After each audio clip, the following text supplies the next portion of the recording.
Hey hi, இதுவரைக்கும் நம்ம centroid உடைய பேசிக்ஸ் அண்ட் டெரிவேஷன்ஸ் பார்த்துருக்கோம். இன்னைக்கு நம்ம centroidல ஒரு ப்ராப்ளம் கொடுத்தா அதை எப்படி சால்வ் பண்றங்கிற மெத்தடை பார்க்க போறோம். இங்க ஒரு ப்ராப்ளம் கொடுத்துருக்காங்க.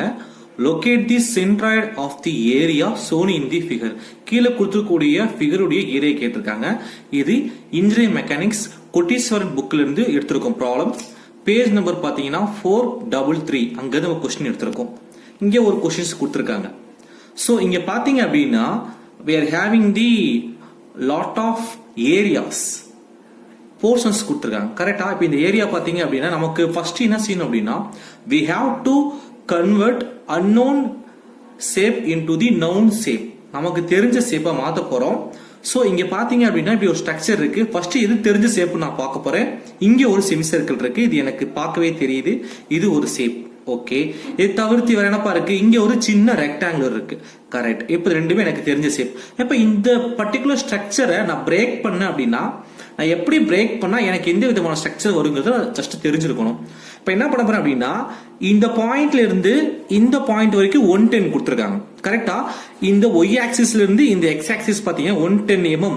சோ இந்த டைமென்ஷன்ஸ் எல்லாமே ஆல் டைமென்ஷன்ஸ் ஆர் இன் mm. சோ 110 mm தாண்டி போனீங்கன்னா இங்க ஒரு பாயிண்ட் இருக்கு. இந்த பாயிண்ட் நான் கீழே எக்ஸ்டெண்ட் பண்ணேன் அப்படின்னா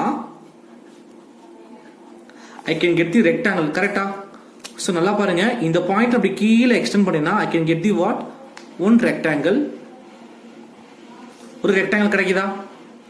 ரைட். இங்க ஒரு ரெக்டாங்கிள் பாக்ஸ் கிடைக்குது. இங்க ஒரு ரைட் ஆங்கிள் ட்ரையாங்கிள் தெரியுது. சோ இந்த பர்டிகுலர் ஷேப் நான் என்னப்பா செஞ்சிருக்கேன்? unknown ஷேப்ல இருந்து known ஷேப்க்கு சேஞ்ச் பண்ணிருக்கேன்.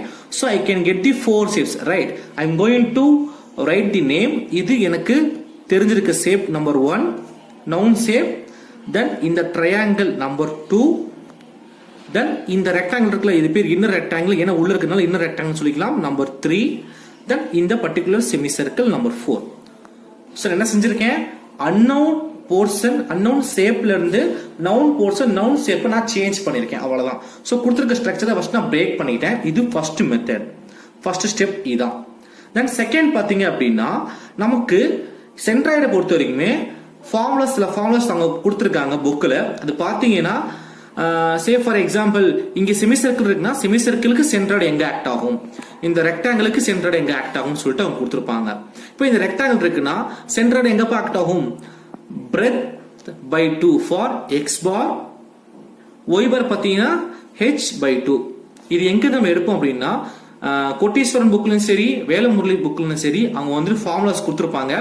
இந்த வீடியோ முடிஞ்சதுமே I will give the formulas. நான் ஃபார்முலாஸ் உங்க வீடியோல கொடுக்குறேன். அட் த சேம் டைம் கீழே லிங்க்ல போஸ்ட் பண்றேன். அந்த ஃபார்முலாஸ் வந்து நீங்க டவுன்லோட் பண்ணிக்கலாம். ரைட். இப்போ நம்ம இதை மாத்திட்டோம். இதுக்கப்புறம் நம்ம என்ன செய்ய போறோம் அப்படின்னா சோ அந்த ஃபார்முலாஸ் எல்லாமே ஒவ்வொரு பர்டிகுலர் போர்ஷனுக்கு ஒரே ஒரு போர்ஷனுக்கு எக்ஸ் பார் எப்படி இருக்கும் ஒய் பார் எப்படி இருக்கும் கொடுத்திருக்காங்க. ஆனா இங்க பாத்தி நமக்கு 4 ஸ்ட்ரக்சர் இருக்கு, 4 டிஃபரண்ட் ஸ்ட்ரக்சர் இருக்கு. நான் அதுக்கு என்ன செய்ய போறேன் அப்படின்னா I am going to use this composite plane formula. அது என்னப்பா காம்போசிட் பிளேன் அப்படின்னா 2 or more objects combined together அவ்வளவுதான்ப்பா. சொன்னது புரிஞ்சுதா? இங்க பாத்தீங்க மொத்தம் 4 ஆப்ஜெக்ட் இருக்கா? இந்த 4 ஆப்ஜெக்ட் சேர்ந்து தான் ஒரு ஆப்ஜெக்டா வந்திருக்கு, ஒரு போர்ஷனா வந்திருக்குல. So this is called as what? Composite plane. So இந்த காம்போசிட் பிளேனுக்கு அவன் கண்டுபிடிக்க ஃபார்முலா கொடுத்திருக்கான். x bar equal to a1 is nothing but area, x1ங்கிறது x1 bar, a2 x2 plus a3 x3. likewise they are giving the formula divided by a1 plus a2 plus a3 into an up to an வரைக்கும் இருக்கும். not into up to an வரைக்கும் இருக்கும். அதே மாதிரி y bar பாத்தீங்கன்னா a1 y1 plus a2 y2 plus a3 y3 up to an yn divided by a1 plus a2 plus a3 up to an. இதுதான் என்னுடைய formula. So ரெண்டாவது step என்னப்பா?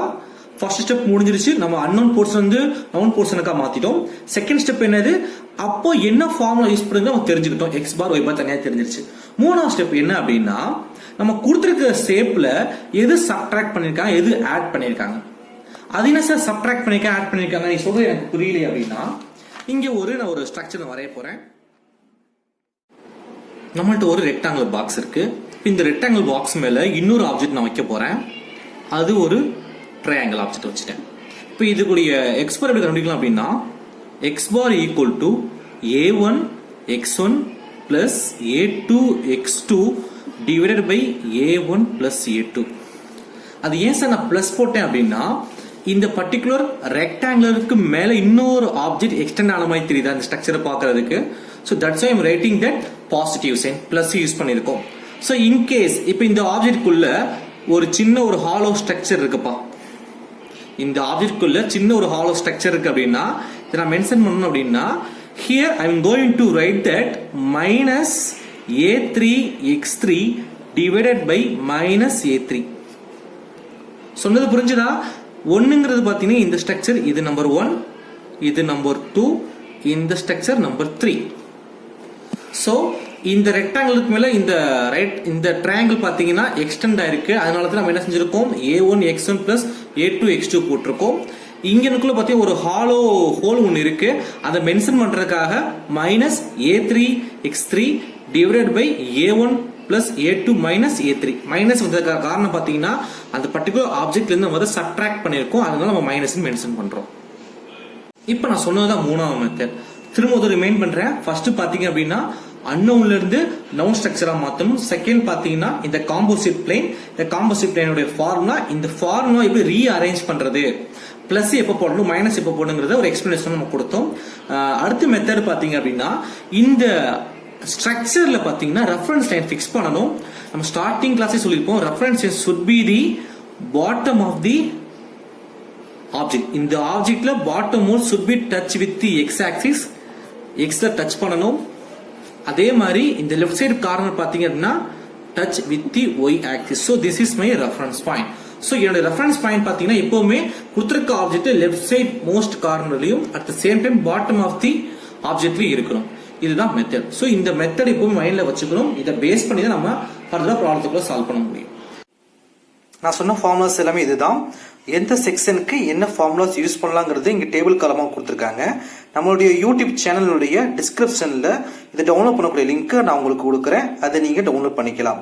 Thank you for வாட்சிங். பாய்.